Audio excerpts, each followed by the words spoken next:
Switzerland is a small country, which means news travels fast. This is especially true when researching an unsolved murder case, as it involves visiting various locations and speaking with many people connected to the case. Investigators, victims' relatives, prosecutors, journalists, suspects, neighbors, and witnesses. And thorough research requires repeated travels to various, sometimes remote places, not just to identify the perpetrator or to uncover the truth, but to provide you, the listener, with all relevant information that in the end allows you to draw your own conclusions about what really happened. When the crime scene is located in or near a small village in the countryside, locals quickly take notice when a car with Zurich license plates appears repeatedly. It does attract attention. In the country, people watch, wonder, talk, and share their observations. And then people Google and sometimes even send a message by mail. Sometimes positive, sometimes negative, and every once in a while with altogether new information.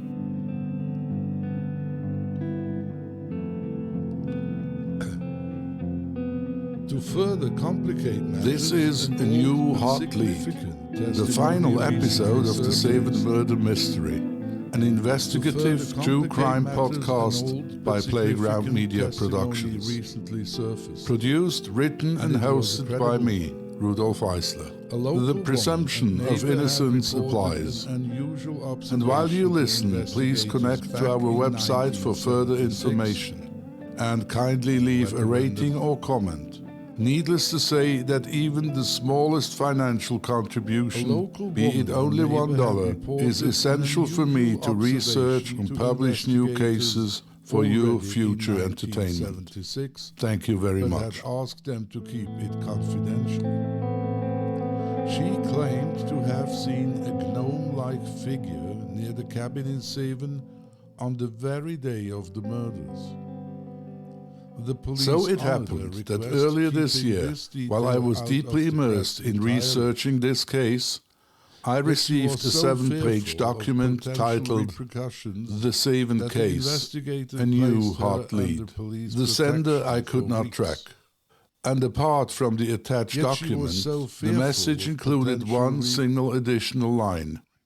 Don't try to find me, I will find you. Yet she was so fearful of potential repercussions that the investigators placed in the introduction of the document, the author explained briefly that he had always been interested in the case, but had only recently begun researching it again, as his work and personal circumstances allowed. Now retired and having lost his wife, whom he had promised to let the matter rest, he felt compelled to share his insights, but insisted on remaining anonymous. In addition to this testimony and Nordman's theory discussed in the previous episode, 2 more theories have emerged over the years. In the first section of the document, the author recounts several events directly related to the murder case. He claims to have personally experienced or witnessed these events prior to the murder and asserts that he knew the individuals he wrote about, but to avoid potential libel, he replaced their real names with fictitious ones. I promise to respect his wishes.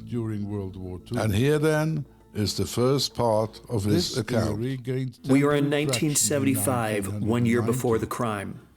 It was Saturday. I was sitting in the restaurant Schöneck in Basel with a few friends when Mario entered.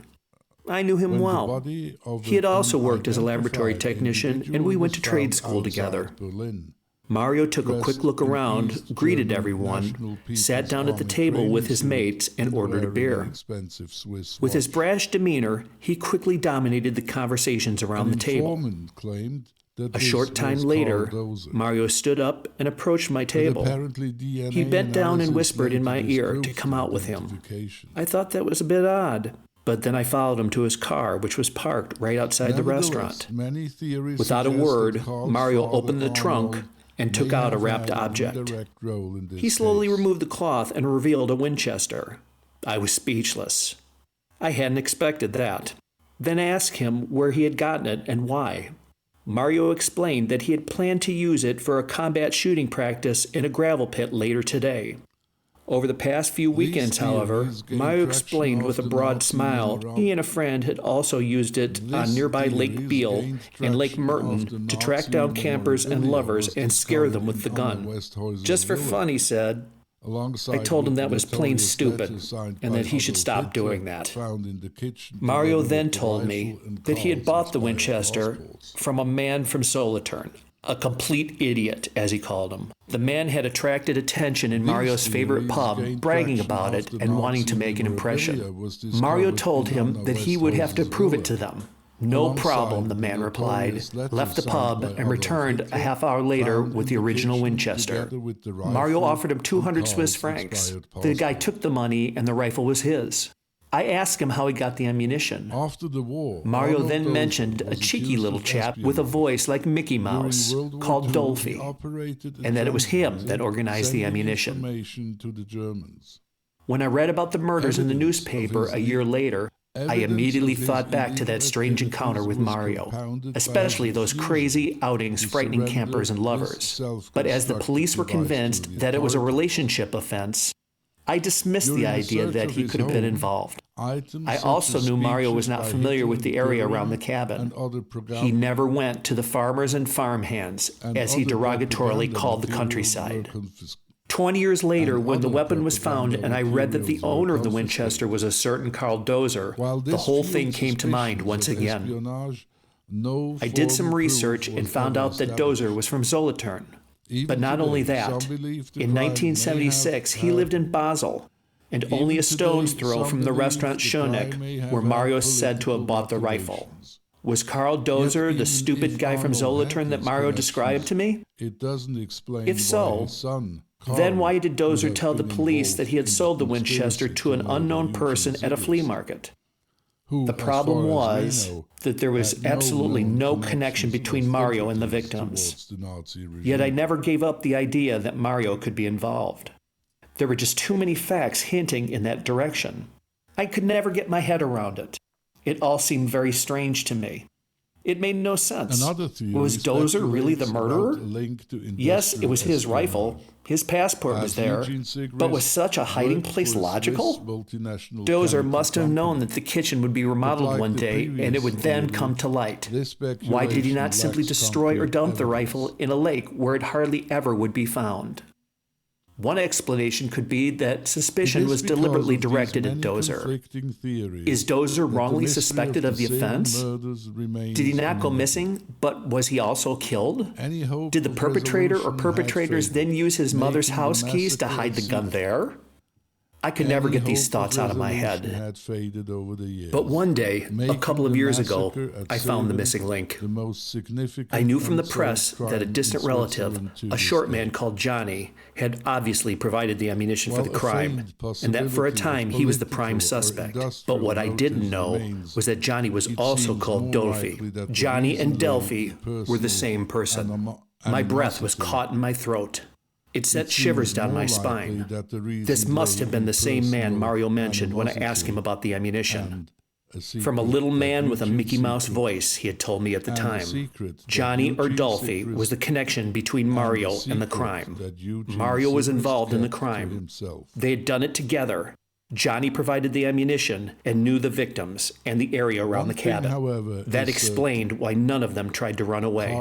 Mario, on the other hand, owned the car and the gun. Suddenly, it all made sense. But had they planned the crime? Or did they just want to scare people again, and then everything got out of hand? Or was it even a contract killing? This concludes the first section of his account, which presents a completely new version of the crime. It is hard to believe that his story is entirely fabricated. Are we to believe his account? Then it seems very likely that the man Mario bought a rifle from was Carl Dozer. He was from Solothurn, lived close to the restaurant, and owned a Winchester. However, his account raises one crucial question. If Mario and Johnny committed the murders with Dozer's rifle, then how and why did the Winchester end up back with Dozer and hidden at his mother's apartment? Maybe because Dozer had been killed too. The idea that Dozer was indeed dead is supported by another strange incident the informant experienced with Mario around 1980. I was invited to a garden party. Mario was there as well, and we started to chat. I asked him what kind of work he was involved in now. I am working in the central heating department at a major pharma company. Mainly night shifts. It pays better. People leave me alone. I throw just about anything into the oven, including animal carcasses from the laboratory. The oven is a sensation. It's huge and so hot it burns anything, even a dead body. I thought this to be another of Mario's sick jokes, but then he became slightly more detailed. So, if you ever need it, let me know. Just make sure to freeze the body and cut it up in pieces no larger than 60 centimeters. For them to fit in a duffel bag, so that I can get them safely past security. Was this more of an experience report than a joke? Who on earth would care and know such details had he not been previously confronted with these issues? In other words, could it possibly be that Mario got rid of Dozer in exactly this manner? The author could have reported his observations to the police, but by then the case had reached its statute of limitations. Additionally, his wife was acquainted with the suspect's wife, and he lacked any concrete evidence to support his claims, so he decided against it. But now let's hear the second part of his account. 37 years after the Savin murder, the case had passed its statute of limitations, so the police were not my first choice to share my knowledge with. I instead approached Robert Segrist, the victim's son. Together, we decided to commission an experienced lawyer that was already familiar with the murders to look at the case and submit ideas how to best proceed. I was then asked to disclose the real name of Mario in case the lawyer might have already heard about him in the context of the murder. It made sense to me. So I gave Robert the name, and he promised to keep it secret and only pass it on to the lawyer. But already the next day, a journalist called me. Somehow, the name must have leaked to the press, and that's when everything got out of hand. My and Mario's names were printed, and soon after, I received a charge for defamation. This inevitably brought me in contact with the prosecutor's office in Basel. To my amazement, they were not at all surprised when they had heard my account and Mario's real name. Even worse, they said that for them, Mario had always been a suspect. But here comes the real sensation. Weeks before giving the name to the lawyer, I had called Max Yecki, the lead investigator of the Solothurn police, who was in charge of the murder investigation from its beginning. I casually mentioned Mario's name, but in contrast to the Basel police, he replied, I have never heard that name. In other words, the police in Basel had a main suspect, but the police in Solothurn didn't know about it. But this was not the only such case. Vice versa, the Basel police had never heard about the important testimony the Solothurn police had collected from an architect living in Bretzville, a hamlet near Savin. I was walking my dog that Saturday when I noticed a blue car with Basel license plates entering the nearby gravel quarry at high speed. When it stopped, I went closer and hid behind some trees. I clearly remember a man getting out of the car. He looked around, but could not see me. When everything seemed quiet, he reached for a rifle from within the car and randomly fired several rounds. About a minute later, he packed up, got into the car, and sped off in the direction of Savin. The architect was able to give a detailed description of the man that very much fitted Mario, but the investigators never followed up on this testimony. Although the times of his observations corresponded time-wise quite precisely, his observations were apparently not given much importance. He always had the feeling that he wasn't being taken seriously. All of this made perfect sense. Mario owned a blue car with Basel license plates. The drive from the gravel pit to Savin takes 5 minutes. He must have parked the car somewhere and walked a short distance to the cabin, waiting for Eugene to arrive. He was most likely in the company of Johnny, who knew where the cabin was located and knew how to get there, let alone where to hide the car. So now we have an entirely new lead suggesting that Mario and Johnny might have been involved in the crime. The prosecution listened, but with the case having gone cold, they saw no need to act. As a result, nothing came of the informant's account, other than that he ended up being sued by Mario, who gave multiple interviews to the press, vigorously refuting the claims.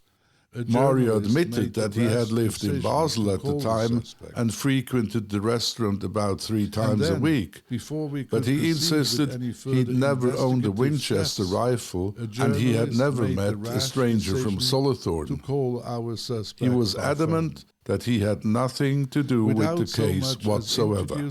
Despite his denial, the informant's written account casts an intriguing new light on an old mystery, suggesting the possibility of a third individual involved alongside the known suspects, Dozer and Johnny. When I finally spoke to my informant by phone, he explained that the story was entirely true, except for one detail he had intentionally altered. The part about Mario showing him the Winchester rifle didn't actually happen at the restaurant, but rather at Mario's apartment in Basel. And Mario hadn't shown him the rifle in his car, but in the basement of his house. He had changed this detail out of respect for Mario's wife to avoid implicating her in any way, but the rest, he insisted, was the absolute truth. We decided to ask a friend who lived nearby to help us. I then asked him if the Winchester Mario had shown him was in the original condition, or if it had been shortened already. Without hesitation, he replied that it was indeed in its original state. He explained that if it had been altered and shortened, he would have recognized it immediately when its image was published in the newspapers. I then confronted him with one last question. Assuming Mario and Johnny had committed the crime with Dozer's rifle, how did he explain that the Winchester ended up with Dozer, hidden at his mother's place? His theory was that Dozer hadn't disappeared, but had been killed by Mario and Johnny. After disposing of the body, they found his passport and keys to his mother's apartment. In an effort to deflect suspicion onto Dozer, they hid the murder weapon at his mother's residence. To me, this sounded far-fetched. If they really had killed Dozer, why go through the trouble of hiding the weapon in such a risky way? Why not simply dispose of it? Maybe, he reasoned, they wanted to frame Dozer. But now let's take a closer look at the architect's testimony. There too are a few points that in my opinion don't really add up, or that at least warrant closer scrutiny. 1. Could the architect really identify a sawed-off Winchester from such a distance? 2. If Mario and Johnny went to the cabin together, why did the architect only see one person? And finally, if they had Mario's car with them, why would they use the victim's car to escape? Questions over questions that remain unanswered. With her heart pounding, the journalist approached them, asking for directions. The man froze for a moment, then turned around. To further complicate matters, an old but significant testimony recently surfaced, and it was a credible one. A local woman and neighbor had reported an unusual observation to investigators already in 1976, but had asked them to keep it confidential. She claimed to have seen a gnome-like figure near the cabin in Seven on the very day of the murders. The police honored her request, keeping this detail out of the press entirely. Yet she was so fearful of potential repercussions that the investigators placed her under police protection for weeks. If her account is accurate, it would certainly lend more weight to the Mario and Johnny theory. In addition to this testimony and Nordman's theory discussed in the previous episode, two more theories have emerged over the years. One prominent theory centers on a possible link between the murders and far-right political ties, even connecting to remnants of the Nazi regime. Evidence suggests that Karl's father, Arnold Dozer, along with Anna Westhäuser and especially her German husband, were sympathetic to the Nazis during World War II. This theory gained temporary traction in 1990, just after the fall of the Berlin Wall, when the body of an unidentified individual was found outside Berlin, dressed in East German National People's Army training suit and wearing an expensive Swiss watch. An informant claimed that this was Karl Dozer, but apparently DNA analysis later disproved the identification. Nevertheless, many theories suggest that Karl's father Arnold may have had an indirect role in this case. These theories gained traction after Nazi memorabilia was discovered in Anna Westhäuser's villa, alongside the notorious letter signed by Adolf Hitler, found in the kitchen together with the rifle and Karl's expired passport. After the war, Arnold Dozer was accused of espionage. During World War II, he operated a transmitter sending information to the Germans. Evidence of his illegal activities was compounded by his refusal to surrender this self-constructed device to the authorities. During a search of his home, items such as speeches by Hitler and Goering and other propaganda materials were confiscated. While this fueled suspicions of espionage, no formal proof was ever established. Even today, some believe the crime may have had political motivations. Yet even if Arnold had these connections, it doesn't explain why his son, Karl, would have been involved in the conspiracy to murder Eugene Sigrist, who, as far as we know, had no known connections or sympathies towards the Nazi regime. Another theory speculates about a link to industrial espionage, as Eugene Sigrist worked for a Swiss multinational chemical company. But like the previous theory, this speculation lacks concrete evidence. I showed him these photographs. He insisted he had never seen It is because of these many conflicting theories that the mystery of the Seven murders remains an enigma. The discovery of the wallets may not be a game changer. Any hope of resolution had faded over the years, making the massacre at Seven the most significant unsolved crime in Switzerland to this day.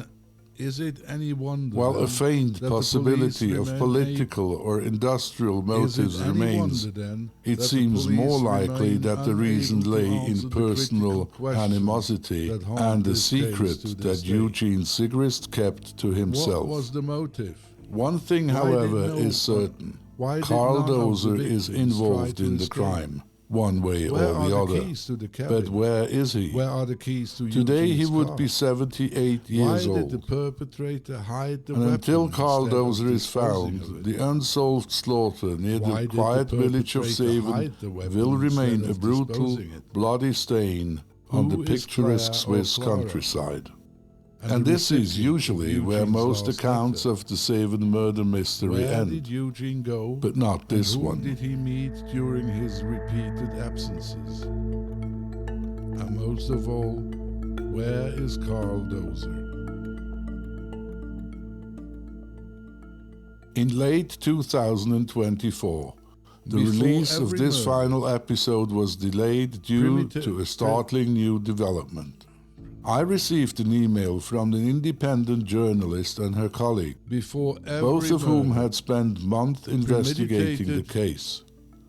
One of them had made a truly sensational discovery and agreed to share it with me on the condition that I wouldn't interfere with her ongoing investigation. For this reason, my description here remains limited, but here is what we agreed upon. Through countless hours of online research, she had been tirelessly tracking potential leads, with a special focus on the key figure of the mystery, Carl Dozer. Then one day she stumbled upon something remarkable. On the website of a well-known German industrial company with branches in Africa, she found a copy of an official document buried in the company's archives. It was signed in Mannheim, Germany on January 23, 2003, by two employees. One of the two men that signed this document was a Mr. Dozer. This discovery alone was already thrilling, but it became even more startling when she noticed the typewritten birth date beneath the name, August 8, 1947. The exact birth date of our main suspect, Carl Dozer. Could she have found him at last? Could he have spent decades in hiding only to quietly resurface in Europe once he thought it was safe again? The coincidence was electrifying. After all, what were the chances of two men named Dozer sharing the exact same birth date? Together we pursued this lead, and after months of investigation we tracked down a Mr. Dozer, born on August 8, 1947, now living in a village in Germany close to Mannheim. We then discussed how best to proceed to verify whether this Mr. Dozer was in fact our Carl Dozer. The truth of the 7 murders may remain. We speculated that Carl Dozer, after the murders, had fled Switzerland and somehow made it to Africa, a region he knew well from previous travels. He then changed his first name, kept a low profile, and eventually secured employment with a German company. Easy for him, since he spoke German. He likely returned to Europe after the 30-year statute of limitations expired, believing it was now safe. To learn more, we tried to contact the co-signatory of the document. However, he couldn't be located. Still, we felt it was highly likely that Mr. Dozer, now living in Germany, was the same Mr. Dozer who had signed the document. We absolutely had to see and confront this man. The entire situation was on the verge of becoming a sensation. But before we could make any real progress, the story leaked to a Swiss newspaper. And then, before we could proceed with any further investigative steps, a journalist made the rash decision to call our suspect by phone, without so much as introducing himself or asking a single question. The suspect hung up. We knew this call could have put the man well believed to be Carl Dozer on high alert, but his immediate hang-up only seemed more suspicious. Before heading to Germany ourselves to confront our suspect, or at the very least to see if he resembled Carl Dozer, we decided to ask a friend who lived nearby to help us investigate discreetly. From this we learned that the man lived alone, kept mostly to himself, and was active at the local tennis club. So we decided to contact the club's president, sending him both a 1976 photograph of Carl Dozer and an age-projected image. The feedback was disappointing. The president reported that the Dozer he knew bore no resemblance to the man in our photos at all. Still, we needed absolute certainty. Now, late that spring, one of our team traveled to the German village personally. She parked near Dozer's house, waiting for him to emerge. And on a Saturday morning, a man in his 70s came out, accompanied by a woman. With her heart pounding, the journalist approached them, asking for directions. The man froze for a moment, then turned around to respond. But he looked nothing like our suspect. Neither his height, appearance, nor accent matched in the slightest. Disheartened, we reluctantly put this lead on ice. Though a small chance remains that this man wasn't Mr. Dozer, since the journalist hadn't addressed him by his name. But realistically, the chances are very slim.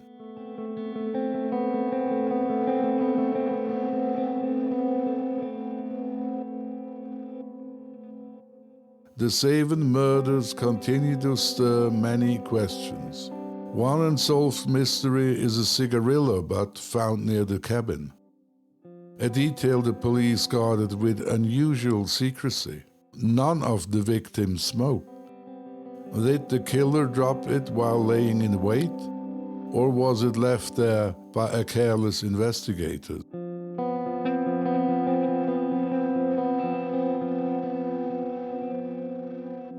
Another enigma lies in a black and white photograph I discovered in the archives of an independent photographer working for Keystone at the time.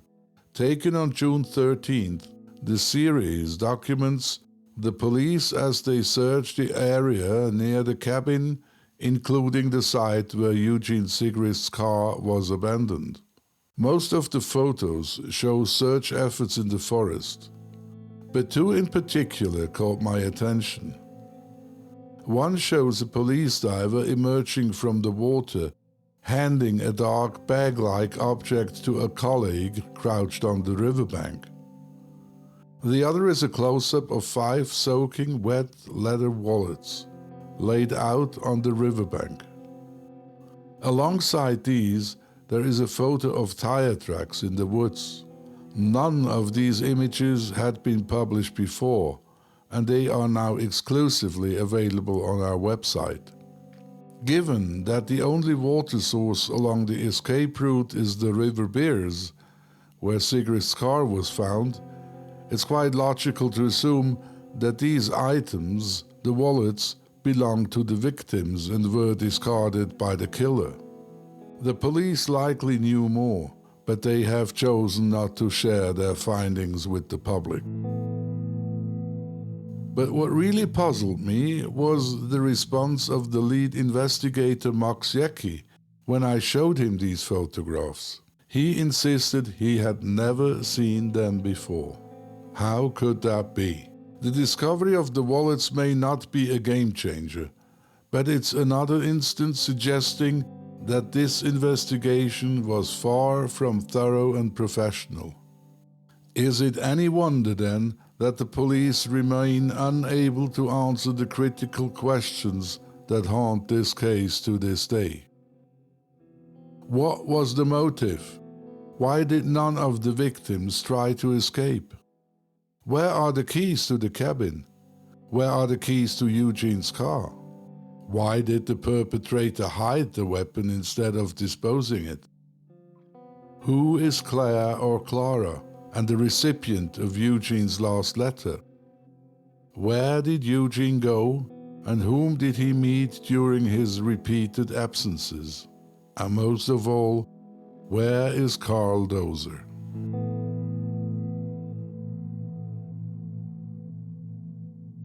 Before every murder, premeditated or not, an intricate web of people and circumstances comes together, converging in a single fateful moment. It is the investigator's task to entangle this web, to illuminate each hidden connection, and to unravel precisely how these forces collided in the instant of death. Over the course of my investigations, I have spoken with countless people, Some still cling to the hope that the case might one day be solved, while others, for reasons of their own, would prefer it left untouched. I respect those who chose silence, but those who did speak did so out of a conviction that this mystery, and those lost to it, should not fade into oblivion.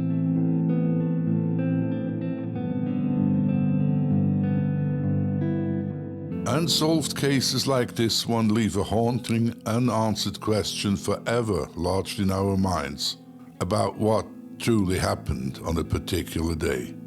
The truth of the 7 murders may remain forever elusive. It is that uncertainty that has made it the most haunting, perplexing, unsolved case in Swiss criminal history. And the only way to uncover the truth is to locate Karl Doser. If he is still alive, and it's entirely possible, he would be 70 years old today and could be living anywhere in the world. Using his 1976 portrait, we've employed advanced AI technology to create an age depiction of what he might look like today. Now please do visit our website at swissmurdermysteries.com and take a moment to view the image. Does he seem familiar? Could he be your neighbor, the friendly shopkeeper down the street, or an acquaintance from long ago? And while on the website, please do consider making a small donation. It would be very much appreciated. Every dollar makes a difference and helps me to research and share the next little-known, yet equally captivating and exciting Swiss murder mystery with you. Thank you for your support and loyalty. This was a new hot lead, the final episode of the 7 Murder Mystery, an investigative true crime podcast as part of the Swiss Murder Mysteries podcast series by Playground Media Productions. This podcast is available on Apple Podcast or any platform of your convenience.